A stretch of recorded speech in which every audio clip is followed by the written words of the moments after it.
हरियाणा सरकार द्वारा स्थापित श्री विश्वकर्मा कौशल विश्वविद्यालय ने 6 नए प्रोग्राम लॉन्च किए हैं। ये सभी प्रोग्राम रोजगार परक होंगे।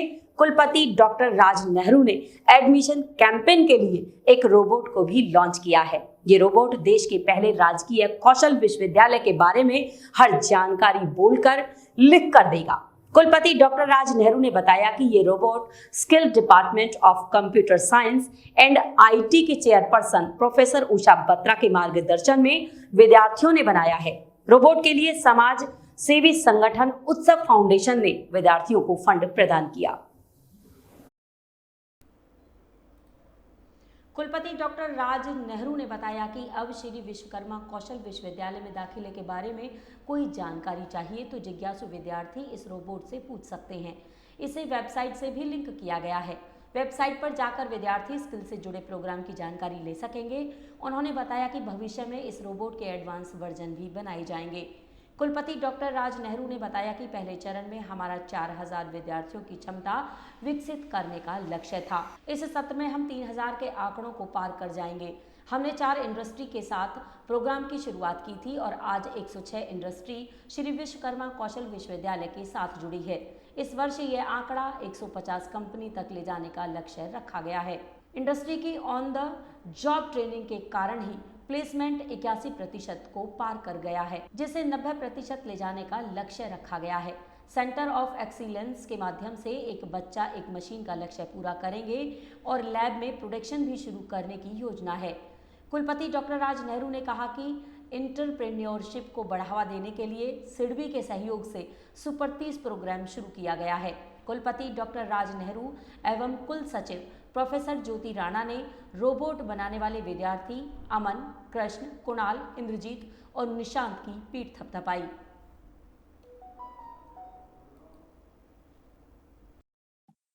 मेरा नाम इंद्रजीत। इंद्रजीत, आपने जो रोबोट का निर्माण किया, इसकी क्या खासियत?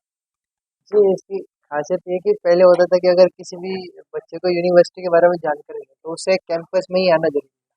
तो अभी कैंपस के लिए तो हमने एक रोबोट का ये फेज 1 तैयार करा है, पर इसको हमने ऐसे वेबसाइट पे भी हमारे लॉन्च करा है कि किसी को अगर घर बैठे भी जानकारी दे कि हमारी यूनिवर्सिटी में कौन से कोर्सेज चल रहे हैं, उनकी फीस स्ट्रक्चर क्या है, उसके रिलेटेड कुछ भी क्वेरी हो, तो वो धीरे धीरे हम उसमें अपडेशन ला रहे हैं। तो वो उसी के रिलेटेड जो भी क्वेरी होती है उसका जवाब देता है। अभी तो वो हिंदी में, इंग्लिश में और इंग्लिश में भाषा में सपोर्ट करता है। कितनी आपकी टीम थी और कितना समय आपको लगा?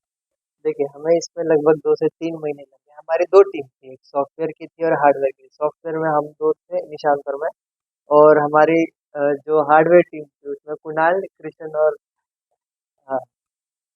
तो इसमें हमने बहुत स्टेजेस में करा। पहले तो हमने, जैसे अभी आपको इसका यूजर इंटरफेस दिखा, पहले इसका यूजर इंटरफेस नहीं था, हम इसको टर्मिनल में रन करते थे। फिर धीरे धीरे फिर यूजर इंटरफेस बनाया कि ये हर एक जन को तो कोडिंग नहीं आता ना, तो उसको तो एक एंड रिजल्ट दिखना चाहिए जिसपे वो सवाल पूछता है।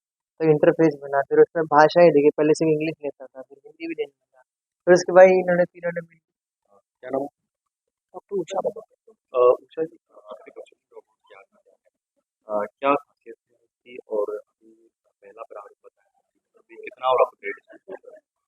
ये जो रोबोट आप देख रहे हैं, ये जितना देखने में एक साधारण दिख रहा है, परंतु इसके अंदर जो आधुनिक और अत्याधुनिक आर्टिफिशियल इंटेलिजेंस और जनरेटिव एआई का जो कॉन्सेप्ट बच्चों ने यूज़ किया, आप समझ सकते हैं कि अभी अभी जनरेटिव एआई बहुत ज़्यादा पॉपुलर हुआ है मार्केट में, और अभी तो चैट जीपीटी 4 वर्जन भी आया है।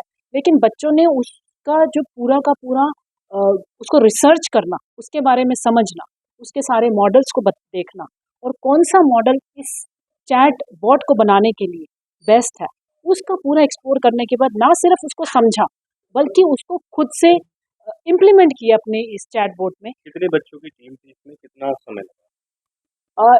इस प्रोजेक्ट में 5 बच्चों ने अपना एक टीम वर्क किया है, जिसमें से 3 बच्चे जो हैं वो first year computer science engineering, artificial intelligence and machine learning के बच्चे हैं। साथ ही साथ ये जो 3 बच्चे हैं, इन लोगों ने इसका पूरा डिज़ाइन तैयार किया है, और 2 बच्चे जो हैं उन्होंने कोडिंग और टेक्नोलॉजी पे काम किया है। मैं बताना चाहूँगी कि 3 बच्चे जो हैं, कुणाल, अमन और कृष्ण, ये 3 बच्चे हैं जो फर्स्ट ईयर के आर्टिफिशियल इंटेलिजेंस मशीन लर्निंग के इंजीनियरिंग के छात्र हैं।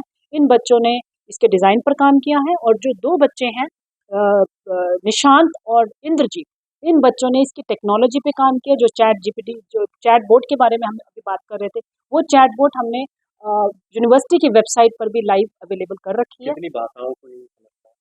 ये अभी जब हमने इसको, जैसे हमने बोला कि प्रथम चरण में है, और इस प्रथम चरण में ये 3 भाषाओं को सपोर्ट करता है। तीसरी वैसे तो कोई भाषा नहीं है, बट इंग्लिश का बहुत ज़्यादा आज की डेट में प्रचलन है। तो हिंदी, इंग्लिश और इंग्लिश, जो इन हिंदी और इंग्लिश का मिला-जुला एक भाषा का प्रयोग किया जाता है, एक कॉमन इंफॉर्मेशन टेक्नोलॉजी की टीम है, या मैकेनिकल इंजीनियरिंग की टीम है, या एग्रीकल्चर की टीम है। ये लोग मिलकर विभिन्न प्रकार के प्रोजेक्ट्स करते हैं, और ये एक प्रोजेक्ट आज हमने आपके समक्ष रखा है, क्योंकि ये प्रोजेक्ट बच्चों ने न केवल तकनीक को सीखने के लिए किया, परंतु इस तकनीक को एडमिशन्स के अंदर कैसे इस्तेमाल किया जाए। जैसे आज बच्चे ढूंढते हैं कि मुझे एडमिशन में किस प्रोग्राम में क्या आवश्यकता है, क्या फीस है, क्या कोर्स का सिलेबस है, ये सारी चीज़ें जानने के लिए वो विश्वविद्यालय में जाते हैं। लेकिन हमारे बच्चों ने एक ऐसा प्रोजेक्ट बनाया जहाँ पे ये एक रोबोट जो है, ये ऐसी तकनीक से लैस है कि ये बच्चों के साथ बातचीत कर सकता है, और इसी तकनीक को प्लेटफॉर्म हमारे वेबसाइट पे भी ये लेके गए हैं, जहाँ बच्चे टाइपिंग से, मैसेजिंग से और टेक्सटिंग से इसके साथ चर्चा कर सकते हैं और सारी इन्फॉर्मेशन ले सकते हैं। यानी अब आपको कॉल सेंटर की आवश्यकता नहीं है, आप ये सारी चीज़ें मशीन और तकनीक के द्वारा ही बच्चों तक पहुंचा सकते हैं।